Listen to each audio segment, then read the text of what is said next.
All right, we're back. The Duncan Music Lounge, Jim Mora, head coach with us. We get to the cornerbacks.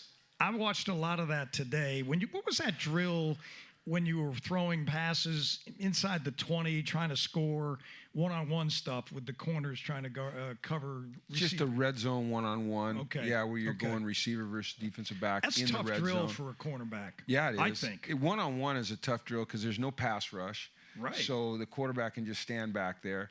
The receiver's got the entire field to work with. He's got no help from a safety or a linebacker. So it's a really challenging drill. Do you think that, and watching that today, I felt like cornerbacks need a little help from officials.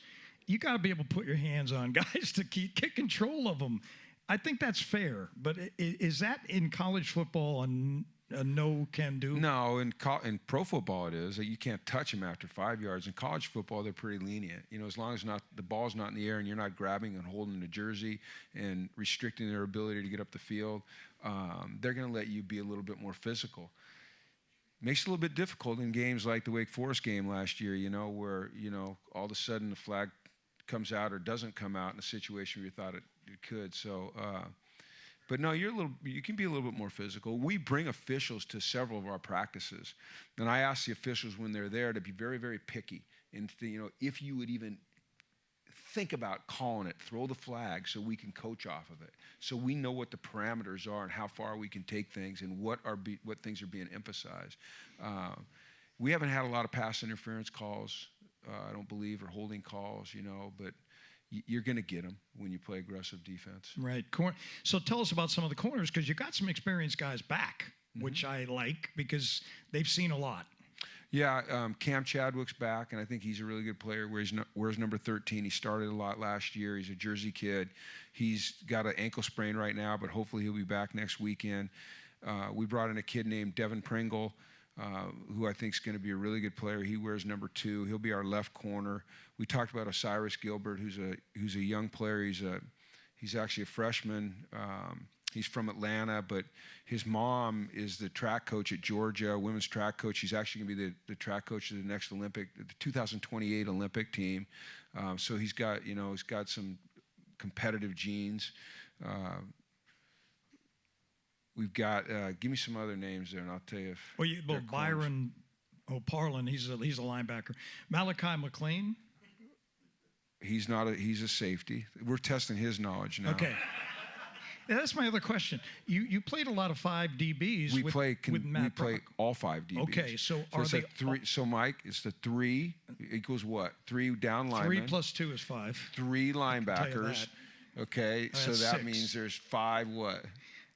Defensive backs. There you go, baby. But how Every many snap would you last call? year there was how 5. many would you call safeties? 3.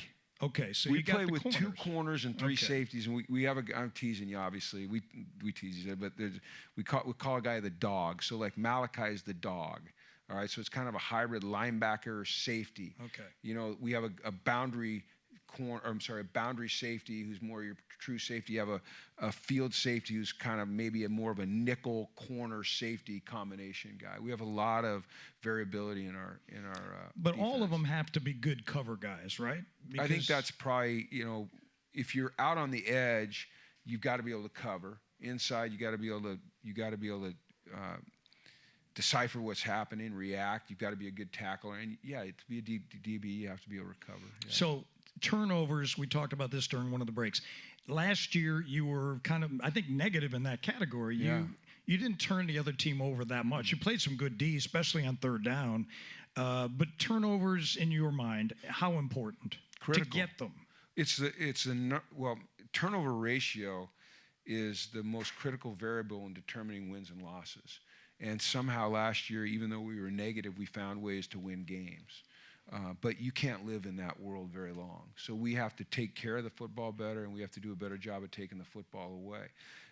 Part of being a good defensive takeaway team is getting teams into position where you have the advantage. They have to throw the ball, and you can make plays on the ball. You get sacks and cause fumbles, scoop and score on the quarterback.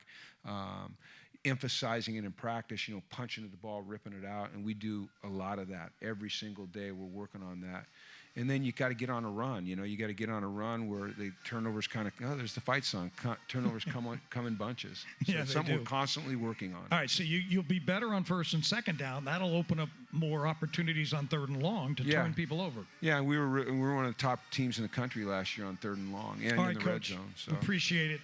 We could do this for hours. The crowd has been great. Thank you for joining us at the Duncan Music Lounge. Time flies when you're having fun with Coach Mora. I'm Mike Crispino. I want to see you Saturday, a week from Central Connecticut, walking in the building around 1:30-ish, maybe 1, and ready to roll when we play the Blue Devils. Thanks for coming in. thank you.